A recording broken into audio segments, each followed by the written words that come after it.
Η παρουσίαση θα ξεκινήσει με λίγα λόγια για την αξία της βιοποικιλότητας. Θα αναφερθούμε στην βιοποικιλότητα που υπάρχει στο νησί μας, τις απειλές που αντιμετωπίζει, καθώς και τέλος θα τελειώσουμε με τις σύγχρονες ερευνητικές προσπάθειες που γίνονται για τη διατήρηση της κυκλικής βιοποικιλότητας.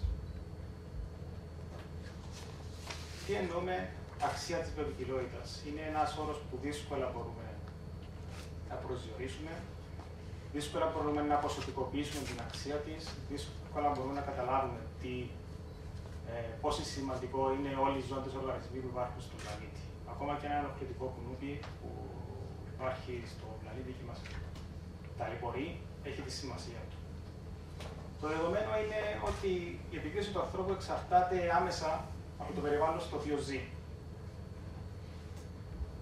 Ο ρόλος του κάθε είδους, καθώς και η σχετική του σπουδαιότητα για τη βιωσιμότητα του οικοσυστήματος, δεν έχει όμως ακόμα αποσαφινιστεί πλήρως. Δεν γνωρίζουν δηλαδή το ρόλο που έχει κάθε είδος, κάθε ζωντανός οργανισμός στη γη. Θεωρείται όμως δεδομένο ότι διαδραματίζει σημαντικό ρόλο στην ισορροπία του περιβάλλοντος και της ζωής. Κάθε αλλαγή που μπορεί να επιφέρει, μπορεί να επηρεάσει ένα είδος, είναι πιθανό να έχει επιπτώσεις μέσω μιας αλυσίδας γεγονότων σε κάποια άλλα είδη. Ας το δούμε από ηθικής σκοπιάς.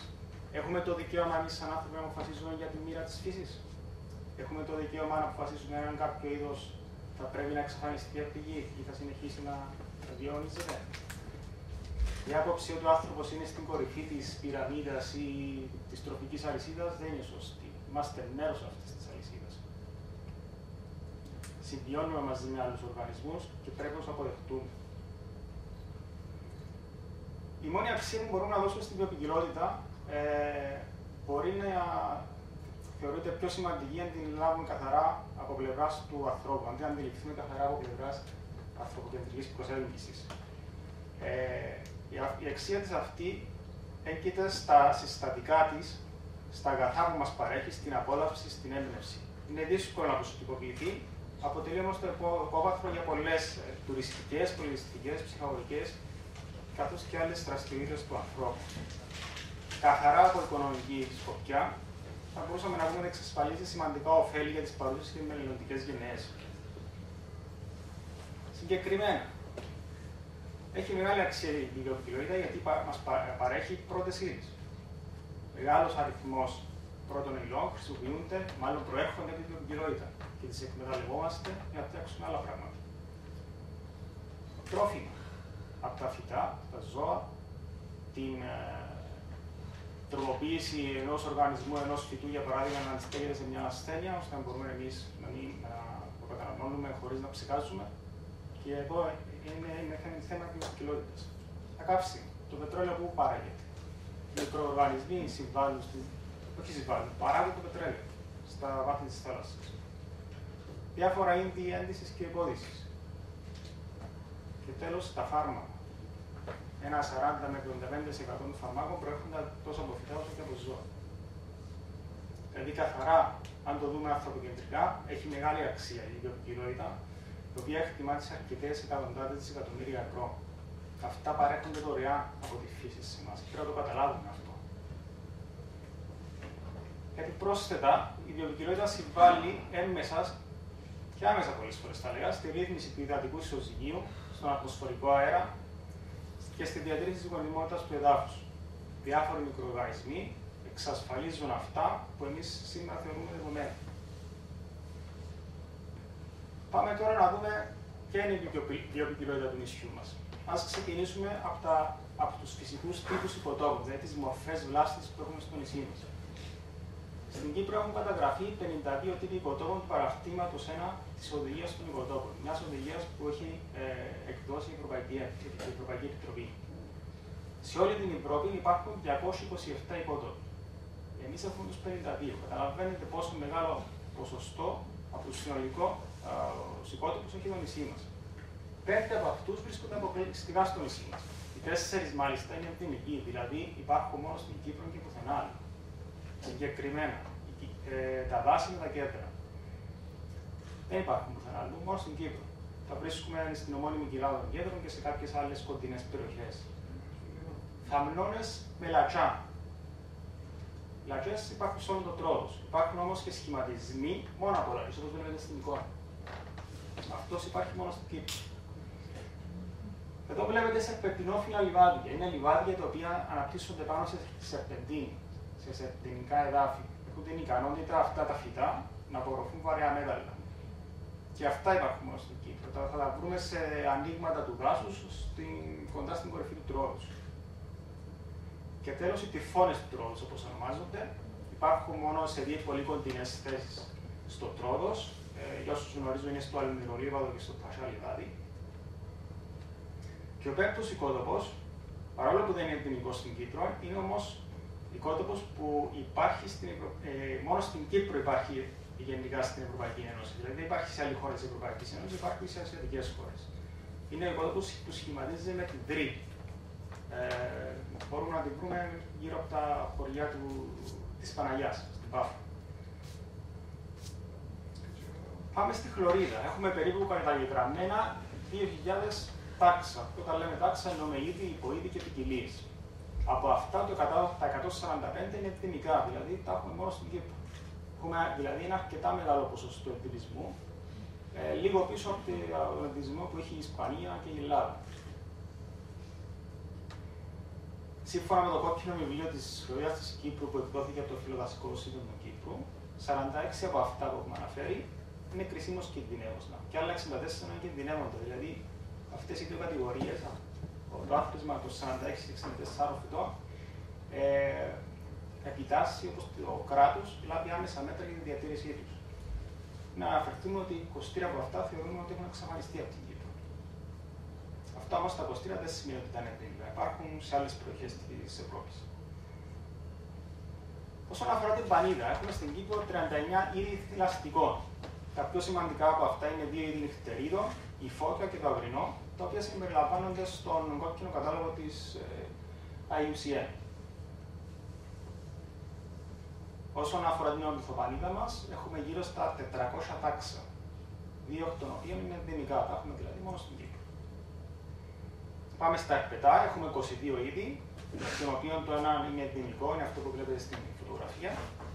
Έχουμε όμως και 3 είδη χελώνων, δύο θαλάσσιες οι οποίες είναι και κινδυνεύοντα είδη και μία γλυκού νερού. Η πιο φτωχή κατηγορία είναι τα αμφίβια, όπου έχουμε μόνο 3 είδη αμφίβιων, τα 3 είναι βατράχια. Πάμε στα ασπόνδυλα, έχουμε 764 είδη θαλάσσιων ασπονδύλων και πέραν από 10.000 χερσαία ασπόνδυλα. Από αυτά, περισσότερα από 5.000 είναι έντομα. Αυτές είναι εκτιμήσεις όμως, είναι το πιο άγνωστο πεδίο της πανίδας του νησιού μας. Είναι ελάχιστα μελετημένο. Τέλος, στα ψάρια έχουμε 300 γνωστά είδη, 310 γνωστά είδη, των οποίων 3 χαρακτηρίζονται ως κρισίμως κινδυνεύοντα και 8 είναι κινδυνεύοντα. Δηλαδή, είναι να εξαλειφθούν. Τώρα, όλος αυτός ο πλούτος που έχουμε ακούσει για την βιοποικιλότητα του νησιού, από πού να πηγάζει? Υπάρχουν συγκεκριμένοι παράγοντες που θεωρείται ότι έχουν συμβάλει στην τόσο μεγάλη βιοποικιλότητα του νησιού. Καταρχήν, η γεωγραφική θέση. Η Κύπρος βρίσκεται στο σταυροδρόμι 3 υπήρων. Εδώ και αρκετά εκατομμύρια χρόνια, η επιρροή τόσο από την Τουρκία, από την Ασία, από την Αφρική, από την Ευρώπη, έχει δώσει τη δυνατότητα στην Κύπρο είτε να υποδεχθεί διάφορα είδη, είτε να μεταναστεύσουν από αυτή κάποια είδη. Με το που να έρθουν τα είδη αυτά στην Κύπρο, ενδέχεται να εξελιχθούν σε κάποια νέα είδη, τα οποία αυτά δεν μπορούν πολλές φορές από ένα νησί να μεταναστεύσουν αλλού. Επίσης, η έντονη ποικιλία στο γεωμορφωνικό ανάγλυφο. Μία θέση που μπορεί να απέχει μόλις 20 μέτρα από η μια από την άλλη, μπορεί να διαφέρει τόσο από πλευράς της θερμοκρασίας, όσο από πλευρά έκθεσης στον ήλιο, όσο από πλευράς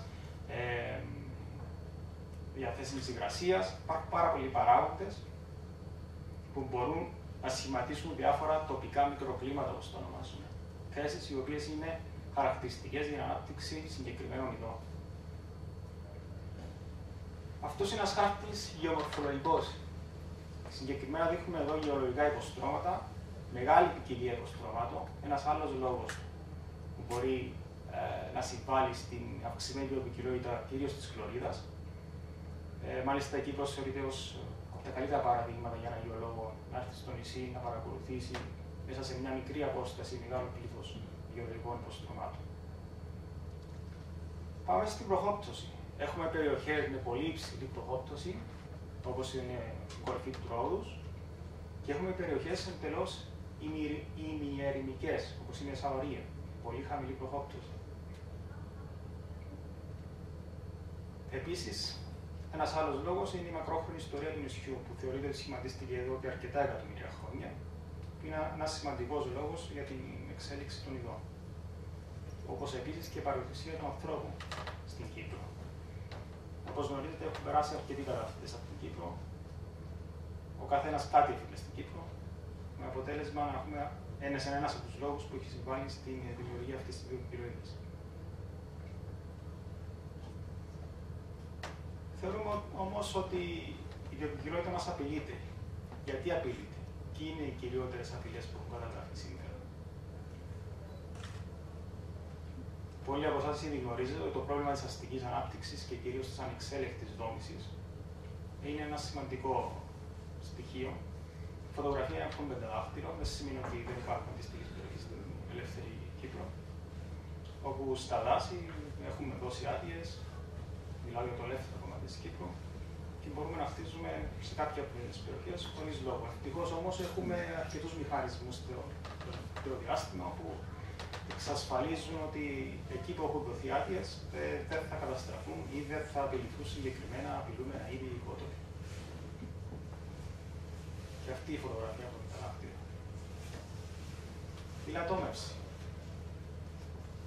Σημαντικός παράγοντας. Δηλαδή η καταστροφή του, όπως βλέπετε στη φωτογραφία, μοιάζει με κρανίου τόπους.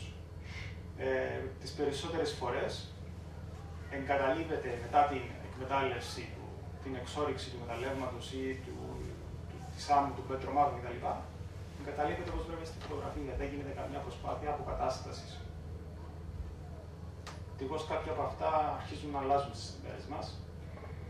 Η έντονη τουριστική ανάπτυξη, που σε συνδυασμό με την οικιστική ανάπτυξη ακριβώς στην άκρη, πάνω στη θάλασσα, παίζει σημαντικό ρόλο. Η απόρριψη σκουπιδιών, βάζω. Δυστυχώς, όλοι μας έχουμε δει τέτοια φαινόμενα. Η φωτογραφία εδώ δείχνει ολόκληρες συστάσεις από ακακίες. Η ακακία θεωρείται ξενικών εισβλητικών είδους. Προέρχεται από την Αυστραλία. Το έχουν φέρει οι Άγγλοι στην Κύπρο και έχει την ικανότητα να αναπτύσσεται εις βάρος τοπικών ειδών χλωρίδας. Κάτω από την ακακία δεν θα βρούμε οποιοδήποτε μορφή βλάστησης. Δεν επιτρέπει, ανταγωνίζεται τόσο σε χώρο όσο και σε θρεπτικά, άλλα είδη χλωρίδας που υπάρχουν στο νησί. Ακόμη και μετά από την πυρκαγιά, η ακακία έχει την ικανότητα να γυμνάται από τα σπέρματά της. Έχει την ικανότητα να φυτρώνει μετά από την πυρκαγιά. Οπότε είναι πολύ δύσκολη η καταπολέμηση της. Οι συλλογές άγριων λουλουδιών. Εδώ είναι η κυπριακή τουλίπα, όπως βλέπετε στο βάζο. Αλλά κάποιοι δεν σταματάνε μόνο εκεί. Προχωρούν και στο να ξεριζώνουν τους βολβούς. Εδώ έχει αφαιρεθεί ένας βολβός και εδώ το ίδιο. Στην Κύπρο έχουμε ένα από τα πιο εκτεταμένα δίκτυα στην Ευρώπη, αν έχει το πιο εκτεταμένο. Η δημιουργία δρόμων και κυρίως μέσα στα δάση μας καταγερματίζει τους φυσικούς οικότοπους. Δηλαδή, σταματάει τη συνέχεια τους και αυτό είναι σημαντικά μεγάλο πρόβλημα, κυρίως για τα είδη πανίδας. Αυξάνει την οχληρία στην περιοχή, αυξάνονται οι επισκέπτες. Εντάξει, κάποιοι θέλουν τους επισκέπτες, δεν λέμε να σταματήσουν. Αλλά με αυτόν τον τρόπο πολλές φορές διαταράσσεται και η φυσική ισορροπία του οικοσυστήματος. Οι πυρκαγιές μπορεί να είναι και συνέχεια του προηγούμενου. Η αυξημένη παρουσία ανθρώπων στην περιοχή αυξάνει και τον κίνδυνο εκδήλωσης μιας πυρκαγιάς. Η φωτογραφία αυτή είναι από το Σαϊτά πριν μερικά χρόνια. Η περιοχή κατακάνηκε. Στον Ακάμα, αν και απαγορεύεται η βόσκηση, έχουμε ελεύθερα κοπάδια. βόσκουν ανεξέλεκτα στο χερσόνησο το γάμα, προκαλούν ζημιά τόσο στην τοπική χλωρίδα και δυστυχώς δεν βλέπουμε να υπάρχει κάποιο μέτρο κατά της υπερβόσκησης. Η παράνομη παγίδευση του γιών. Όλοι μας ξέρουμε για τα ξόβεργα, για τα δίχτυα, που δυστυχώς δεν συλλαμβάνουν μόνο κάποια είδη τα οποία θέλουμε να καταναλώσουμε, συλλαμβάνουν τα πάντα, σκοτώνουν όλα τα σημαντικά και μη.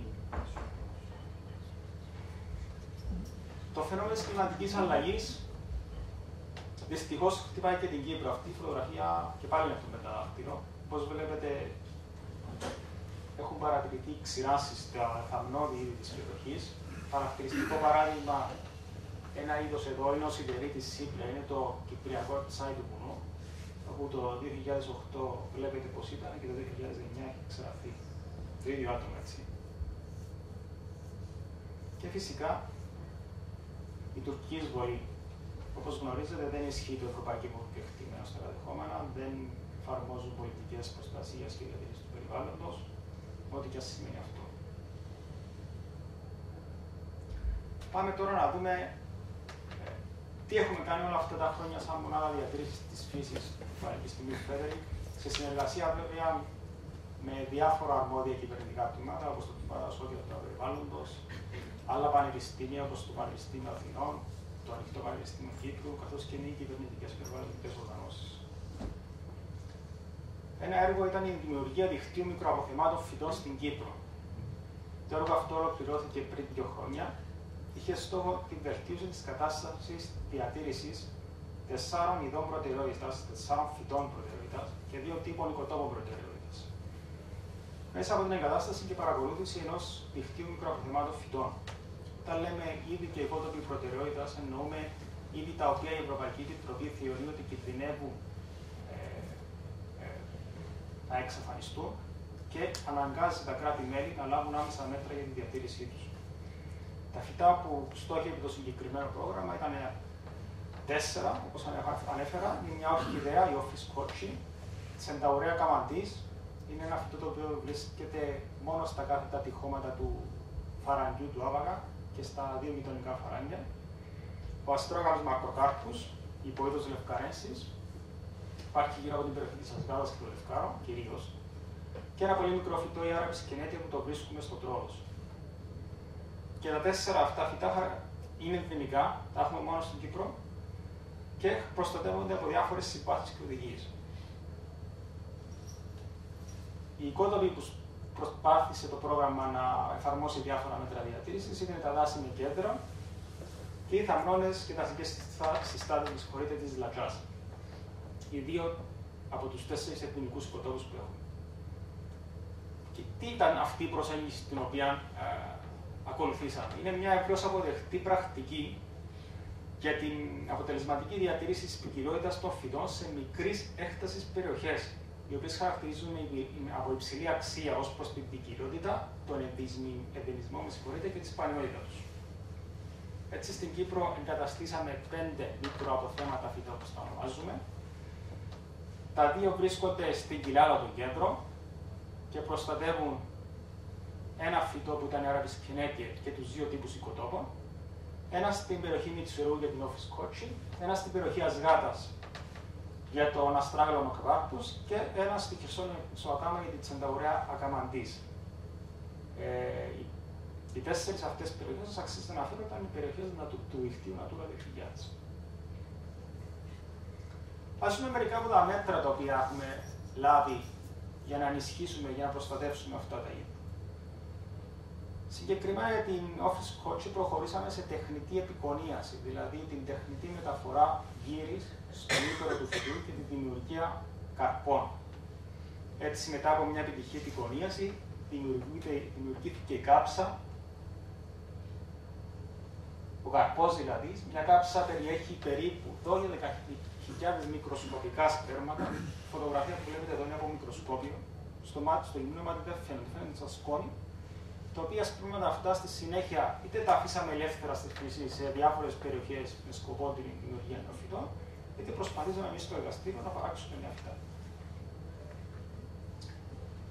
Εδώ έχω ένα μικρό βίντεο για πώς γίνεται η επικονίαση.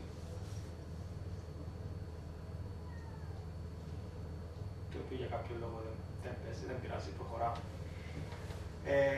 Να σας δείξω την αναγκαιότητα της τεχνητής αυτής επικονίασης. Αν αφήσουμε τις ορχιδέες να επικονιαστούν από μόνες τους με τη βοήθεια κάποιων εντόμων, είναι συνήθως ένα είδος μέλισσας, η φυσική επικονίαση έχει αυτά τα νούμερα εδώ κάτω. Κάθε διαφορετικό χρώμα είναι διαφορετικό έτος. Και έχω την παραγωγή, για παράδειγμα, 48 επί 10.000. 48.000 σπέρματα είχαμε, για παράδειγμα, το 2010 με φυσικό τρόπο. Αν εμείς πηγαίναμε και εφαρμόζαμε είτε αυτοεπικονίαση είτε σταυρωτή επικονίαση, βλέπετε τα νούμερα. Τεράστιος αριθμός φυτών. Όταν λέμε αυτοεπικονίαση, εννοούμε τη μεταφορά γύρις στο ίδιο άρθος, ενώ τη σταυρωτή εννοούμε τη μεταφορά γύρις από ένα άρθος σε ένα άρθος ενός άλλου φυτού. Άλλη δράση αφορούσε την απομάκρυνση των κυριότερων ανταγωνιστών, δηλαδή κάποιων φυτών, άλλων φυτών τέλος πάντων, που ανταγωνίζονταν συγκεκριμένα στις φωτογραφίες φαίνεται ο αστράγαλος μακροκάρπους, το συγκεκριμένο είδος σε θρεπτικά, σε φως, σε χώρο. Αυτόν τον τρόπο δώσουμε την ικανότητα να αναγεννηθούν καινούργια φυτά. Σε κάποιες περιπτώσεις εφαρμόσαμε επιλεκτική περίφραξη για να μειώσουμε τη θύρευση από διάφορα ζώα που έχουν παρατηρηθεί στην περιοχή. Το έντονο πρόβλημα της υπερβόσκησης του αγάμα δεν άφησε ανεπηρέαστη την κεντάπρια ακαμαντής. Έχουν την ικανότητα τα κατσίκια να κατεβαίνουν χαμηλά από πάνω τέλος πάντων στα κάθετα τυχώματα του φαραγγιού και να τρώουν, να καταναλώνουν άτομα της κεντάπριας. Με μια περίφραξη που εφαρμόσαμε στο άνω μέρος των τυχωμάτων του φαραγγιού, καταφέραμε να κρατήσουμε τα κατσίκια μακριά.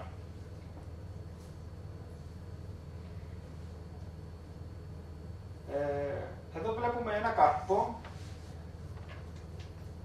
του αστράγαλου μακροκάρπους με δύο τρύπες. Δεν είναι ότι έχει ένα έντομο τρυπήσει τον καρπό και εισέρθει εσωτερικά στα σπέρματα, στους σπόρους του δηλαδή, αλλά είναι το ανάποδο.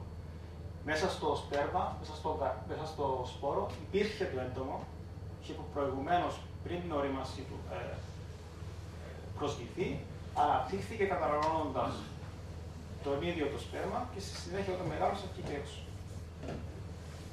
Υπήρχε τεράστια απώλεια σπερμάτων από αυτό το έντομο, το οποίο όταν το ανακαλύψαμε και το στείλαμε για αναγνώριση, βρέθηκε ότι είναι αρκετά σπάνιο, ήταν η πρώτη καταγραφή στην Κύπρο, οπότε δεν μπορούσαμε να εφαρμόσουμε κάποιο δραστικό μέτρο διαχείρισης του. Δηλαδή πρέπει να δεις να κρατήσει μια ισορροπία.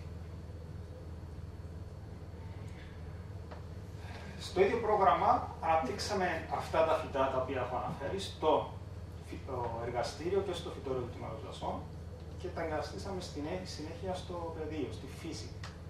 Με αυτόν τον τρόπο εμπλωτίσαμε τους υφιστάμενους πληθυσμούς των 4 φυτών.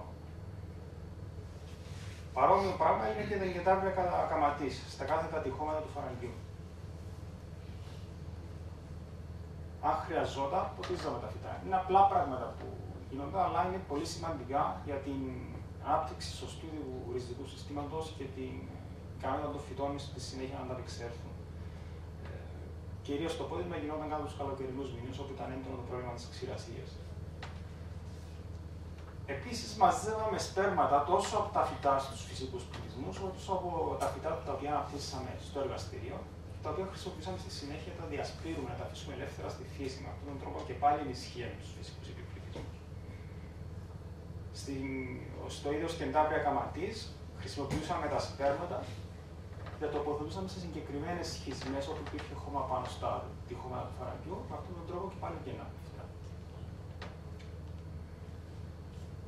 Τέλος, κάποιες δράσεις εκτός του διατήρησης, όπως ονομάζουμε, δηλαδή εκτός του φυσικού περιβάλλοντος των φυτών ή των οικοτόπων, είναι η φύλαξη σπορομερίδων, δηλαδή αριθμού σπερμάτων από τα 4 φυτά, στην Εθνική Τράπεζα Γενετικού Υλικού που έχουμε στην Κύπρο.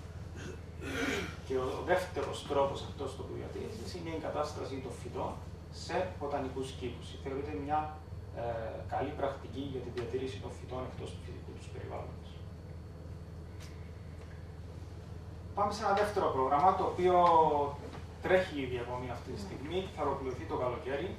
Αφορά τη βελτίωση της κατάστασης διατηρήσης ενός άλλου τύπου οικοτόπου και αυτής της προτεραιότητας, του οικοτόπου με δάση τζουνίπερους, γνωστά και με το όνομα αόρατος.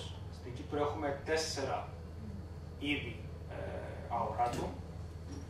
Το έργο στοχεύει στην δεντρώδη μορφή του οικοτόπου. Δεντρώδη μορφή αυτών των οικοτόπων έχουμε σε 4 μόνο περιοχές στην Κύπρο. Θαμνώδη μορφή, δηλαδή κάτω από 4 μέτρα, υπάρχουν και μπορούμε να δούμε σε διάφορα μέτρα. Το Juniperus excelsa υπάρχει στην Μαδαρή. Το Juniperus oxyzetus στον Αμίαντο.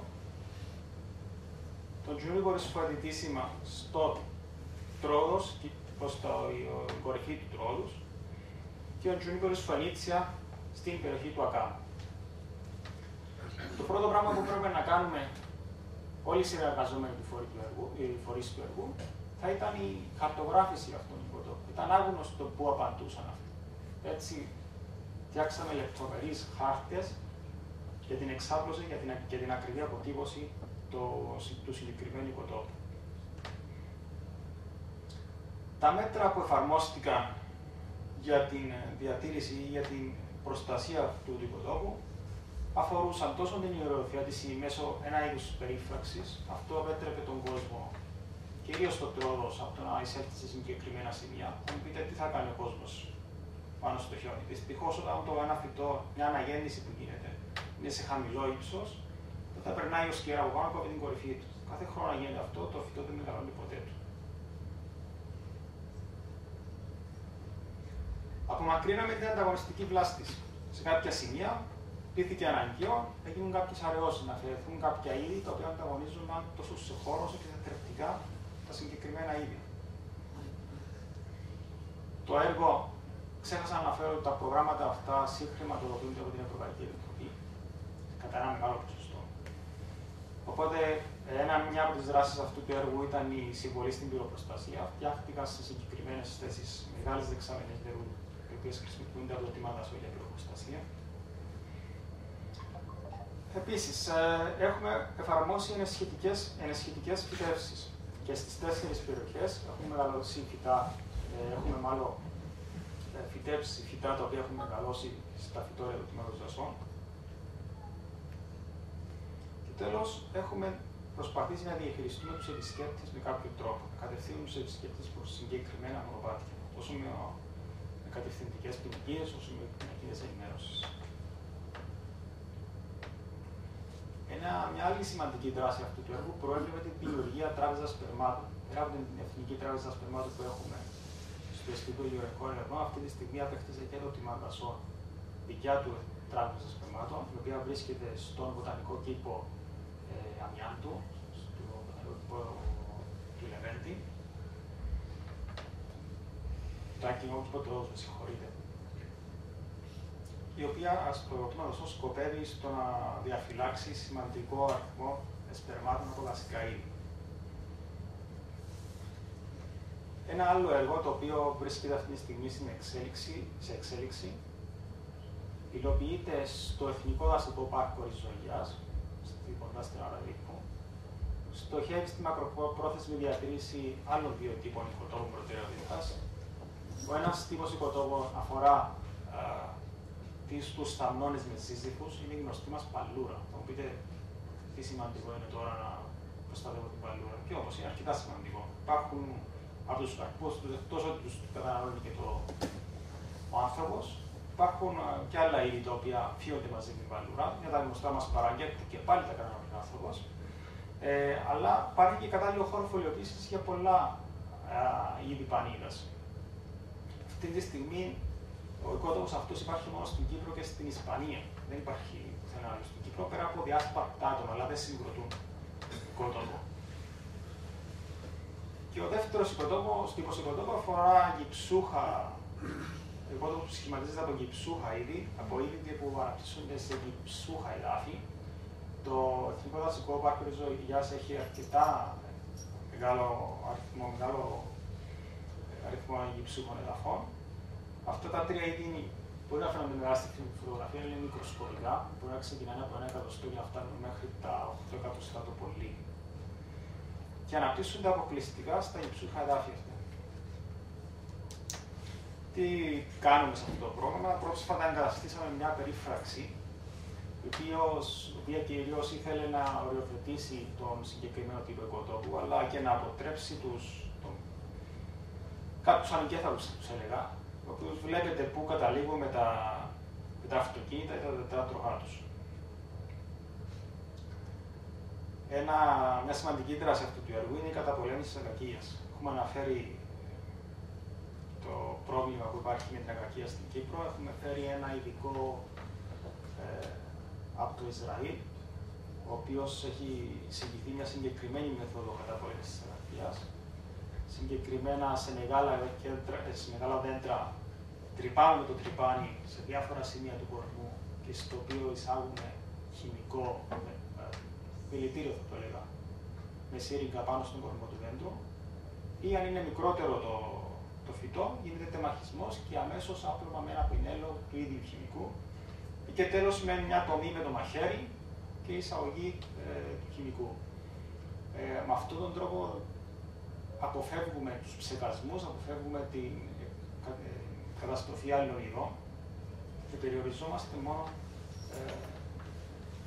στην ακακία. Το όλο εγχείρημα πρέπει, με την τομή ή το τρίβημα πρέπει να γίνει άμεσα, δηλαδή μέσα σε 10 με 20 δευτερόλεπτα την ώρα που θα γίνει η τομή. Και αυτό έχει γίνεται γιατί σταματάει η κυκλοφορία των χυμών στο δέντρο, οπότε ουσιαστικά να αργήσουμε δεν θα δράσει, δεν θα εισχωρήσει το φάρμακο στην κυκλοφορία του φυτού. Επίσης, ασχολούμαστε σε αυτό το πρόγραμμα με τη φύτρωση των σπερμάτων για ανάπτυξη φυτών, τα οποία μελετούμε τόσο για τα γυψόφυλλα είδη, όσο και το ζύζυφο, την παλούρα δηλαδή. Έχουμε παράξει αρκετά μεγάλο αριθμό φυτών, τα οποία θα χρησιμοποιήσουμε, ήδη έχουμε εγκαταστήσει σε κάποιες θέσεις, και τα οποία προσπαθούμε να επαναδημιουργήσουμε τους δύο τύπους οικοτόπου. Το τελευταίο έργο ξεκίνησε μόλις πρόσφατα, τον περασμένο Σεπτέμβριο, και ξεφεύγει λίγο από τη χλωρίδα και τους οικοτόπους και αφορά την ξινοπανίδα, με συγχωρείτε. Εκτός του ότι θέλει να διαχειριστεί συγκεκριμένα είδη κτηνοπανίας του νησιού, θέλει να συνεισφέρει στην ενίσχυση της ευαισθητοποίησης του κοινού ως προς την ανάγκη διατήρησης τους και της καταπολέμησης της λαθροθυρίας. Υλοποιείται σε 3 περιοχές της Κύπρου. Η μία είναι εδώ στην περιοχή της Χώσης, στη Λάρνακα, η άλλη περιοχή είναι στο Κάβο Γκρέκο και η τρίτη είναι στο Σταυροβούνι. Σε αυτό το έργο τώρα ξεκινάνε να υλοποιούνται κάποιες δράσεις. Θα γίνει μια προσπάθεια βελτίωσης της διαθέσιμότητας τροφής στις περιοχές του έργου. Συγκεκριμένα θα προσπαθήσουμε να δημιουργήσουμε καλλιέργειες τόσο με είδη με εσπεριδοειδή, καθώς και σιτηρά, στοιχεία τα οποία βοηθούν τα κουγιά να τραφούν. Σε μία θέση θα βελτιωθεί η διαθεσιμότητα νερού, συγκεκριμένα στην περιοχή του Αβδελερού θα γίνει ένα μικρό φράγμα έτσι ώστε σε ένα ριάκι που υπάρχει εκεί να υπάρχει διαθέσιμο νερό σε μεγαλύτερη διάρκεια του χρόνου, ακόμη και τους καλοκαιρινούς μήνες. Βελτίωση των συνθηκών φωλιοποίησης, θα εγκαταστηθούν τεχνητές φωλιές κατάλληλες για τα είδη που μελετούνται στο έργο, καθώς και θα φτιαχτούν κάποια κτηνοπαρατηρητήρια. Θα γίνει αποκατάσταση των οικοτόπων και σε αυτές τις περιοχές υπάρχει έντονο πρόβλημα της ακακίας. Θα εγκατασταθούν είδη της τοπικής βλάστης όπως χαροπικές, ποσφυγές και υγιές. Και τέλος, όπως έχω αναφέρει, θα γίνει μια προσπάθεια μέσω μιας επικοινωνικής καμπάνιας για καταπολέμηση της λαθροθυρίας. Θέλω να κλείσω με τη στρατηγική για την βιοτικιλότητα της Κύπρου. Είναι μια στρατηγική η οποία έχει ετοιμαστεί εδώ και 2 χρόνια, η οποία ευελπιστώ ότι θα δώσει τα κατάλληλα βήματα, τις κατάλληλα εφόδια, ώστε όλα αυτά τα προβλήματα που υπάρχουν στην βιοτικιλότητα του νησιού να αντιμετωπιστούν με κάποιο τρόπο. Αυτή η έκθεση έχει ετοιμαστεί από μια ομάδα επιστημόνων από διαφορετικά πανεπιστήμια και ευελπιστεί να αντιμετωπίσει, όπως έχω αναφέρει, το πρόβλημα της ιδιωτικότητας του νησιού. Να αναφέρω ότι ήταν υποχρεωτικό κάθε χώρα, κράτος μέλος της Ευρωπαϊκής Ένωσης να δημιουργήσει την δικιά της εθνική στρατηγική για την ιδιωτικότητα. Στην προηγουμένη περίπτωση, στη συγκεκριμένη στρατηγική μπορεί να βρει κάποιος μια πλήρη ανάλυση της υφιστάμενης κατάστασης, πολύ πιο λεπτομερή από αυτή που έχω αναφέρει, ενημερωμένη μέχρι σήμερα. Παρουσιάζει όλες τις απειλές, τεκμηριωμένα και προσωπικοποιημένα και κλείνει με τους στόχους και τα μέτρα για τη διατήρηση της ποικιλότητας. Έχει προτείνει αυτή τη στρατηγική 110 διαφορετικά μέτρα σε αρκετές διαφορετικές μεταξύ τους κατηγορίες. Το πρόβλημα τώρα είναι αυτά τα 110 μέτρα δεν μπορούμε να τα εφαρμόσουμε όλα. Είτε λόγω κόστους κυρίως, αλλά και χρόνου. Πρέπει να γίνει μέσα από μια προσπάθεια ιεράρχηση των μέτρων.